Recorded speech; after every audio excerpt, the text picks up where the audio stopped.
The ACLU has long been synonymous with freedom of speech. They defended it from even the most hated groups like the Nazis, the Klan, even the Jehovah's Witnesses. It was never about what you were saying. It was about the liberal principle of your right to say it. Well, they have new guidelines now, namely that before taking a case, ACL lawyers should consider if the case might cause offense to marginalized groups, or if a potential client's values are contrary to our values. Contrary to our values? Your values are free speech and the First Amendment. Those are your values. Your whole purpose in life is not to be worried about offense to marginalized groups, because we understand that free speech is an even more important value than never being offended. You'd think companies would finally wake up now that the whole woke circus is collapsing. Some have, but many are still clinging to the same anti-common sense nonsense that wrecked their credibility. Enter Bill Maher, the unapologetic anti-woke warrior, ready to stomp out the last sparks of this cultural wildfire. And he didn't just talk about it. He did it live, calling out the hypocrisy right on his show. Let's begin. If you become the opposite of what you always were, you have to change your name. It's become a trend in America these days, morphing into something completely different from what you were founded as, but still pretending you're the old you. TLC stands for the Learning Channel. They used to have shows like Learn to Read and Ready, Set, Learn. Here's some of their present and recent offerings. Cake Boss, Gypsy Sisters, Toddlers and Tiaras, Extreme Couponing, What Not to Wear, My Teen is Pregnant and So Am I. 1,000-Pound Sisters and Alaskan Women Looking for Love.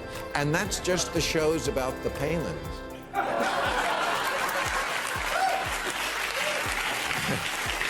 Bill Maher starts by roasting TLC for completely abandoning its purpose as the Learning Channel. Once a network that educated and inspired viewers, TLC has morphed into a spectacle of woke absurdity.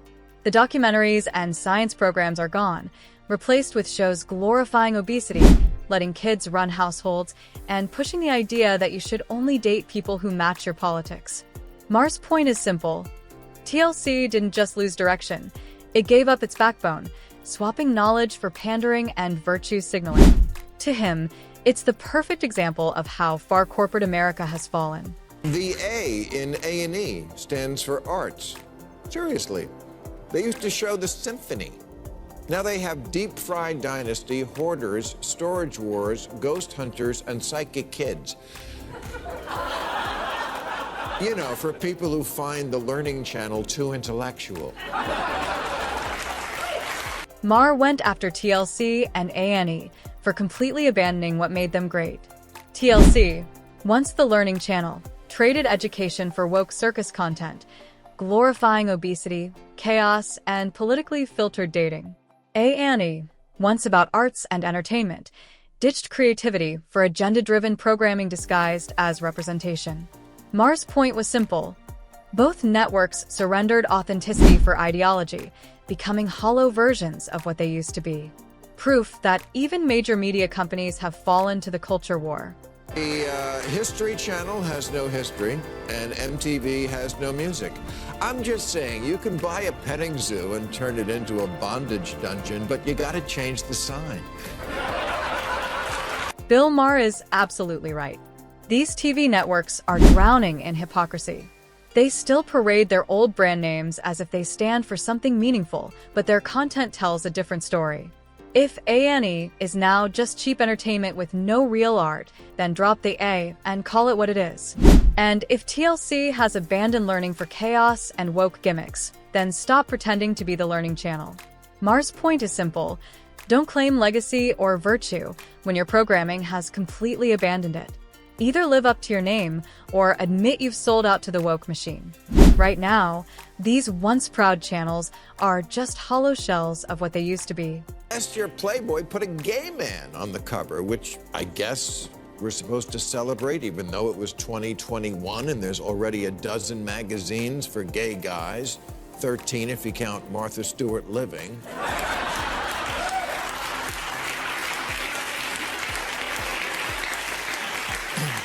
Do we really need LGBT representation in Playboy?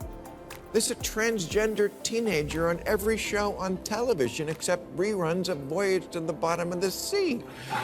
Playboy was another unexpected name to jump into the woke parade.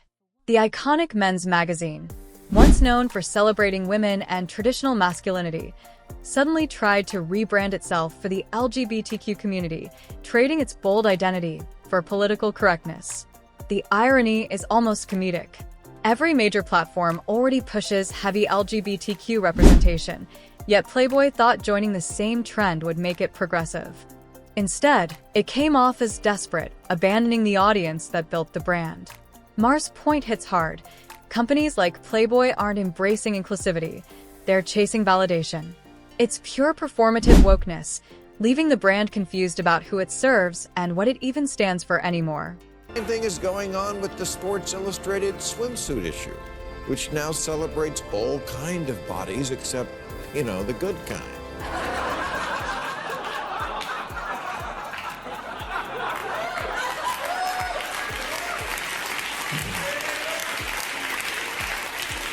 Was it really such a crime against humanity to have one magazine once a year that was about finding creative ways for supermodels to hide their... Now it looks like it's edited by the Huffington Post.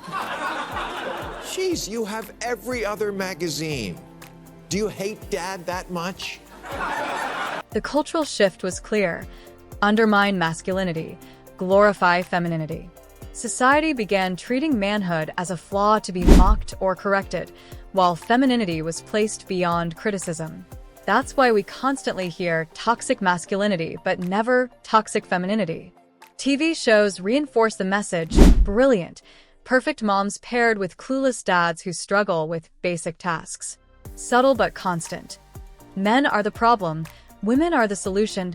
As Maher points out, this wasn't about equality anymore. It was about rewriting the cultural script by mocking, weakening, and reshaping masculinity into something afraid to exist openly or unapologetically. Valentine's Day, which was always a day to celebrate coupledom. It wasn't complicated. Flowers, chocolates, blowjob. And yet, every year now, I more and more hear this idea that Valentine's Day is also a day to celebrate being alone. Be your own Valentine. That's right, on the one day was specifically set aside to honor bonding between two people. Don't do that. Make it about the opposite of that. Be your own Valentine. Get your own cheap, stale chocolates at CVS. Society's cultural shift took a dark turn. Masculinity was mocked, femininity put on a pedestal, and toxic masculinity became the go-to label for normal male traits like strength and confidence. TV shows added to the script. Perfect moms, clueless dads, subtly pushing the idea that men are the problem and women the fix. Maher called out how this wasn't about equality anymore, but about reshaping masculinity into something timid and apologetic. He then turned to Valentine's Day, a holiday once centered on love, but now repackaged by the woke crowd as a celebration of loneliness. Wanting companionship is treated as weakness, while self-love slogans replace real connection. Maher mocked how a day built on romance has been drained of warmth and turned into another ideological performance. The Boy Scouts of America used to be an organization for boys because girls have cooties. But now the Boy Scouts accept girls, which I guess is inclusive, but it ignores the very important need for boys to sometimes get together as boys to fart in a sleeping bag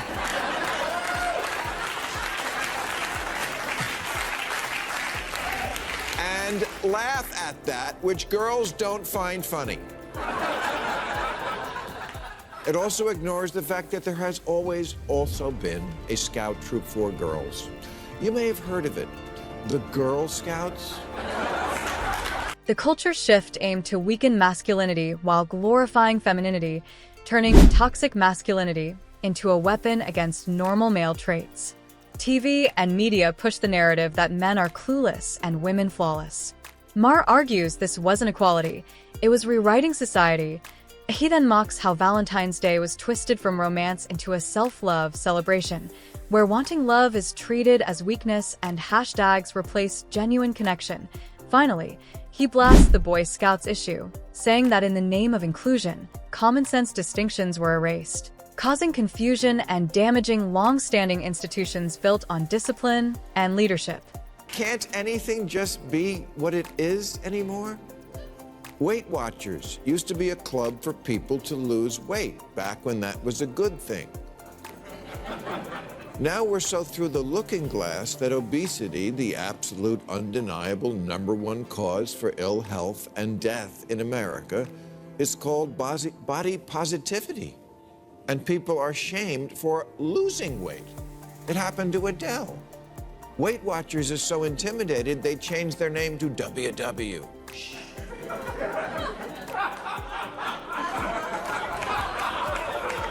Why not just call yourselves Wait, Don't Tell Me? The cultural shift mocked masculinity, glorified femininity, and pushed the idea that men are the problem. Valentine's Day was twisted into a loneliness celebration instead of love.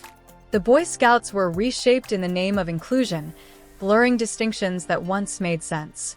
And the body positivity movement collapsed into glorifying unhealthy habits. Maher calls all of it out as ideology replacing common sense. ACLU has long been synonymous with freedom of speech. They defended it from even the most hated groups like the Nazis, the Klan, even the Jehovah's Witnesses. It was never about what you were saying. It was about the liberal principle of your right to say it. Well, they have new guidelines now, namely that before taking a case, ACL lawyers should consider if the case might cause offense to marginalized groups, or if a potential client's values are contrary to our values. Contrary to our values? Your values are free speech and the First Amendment. Those are your values.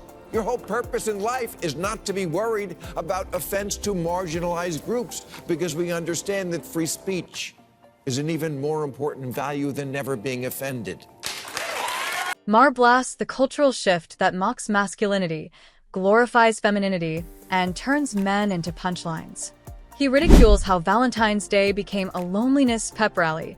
The Boy Scouts were reshaped by forced inclusion, and body positivity morphed into glorifying obesity. Even the ACLU, once a defender of free speech, now protects feelings over freedoms.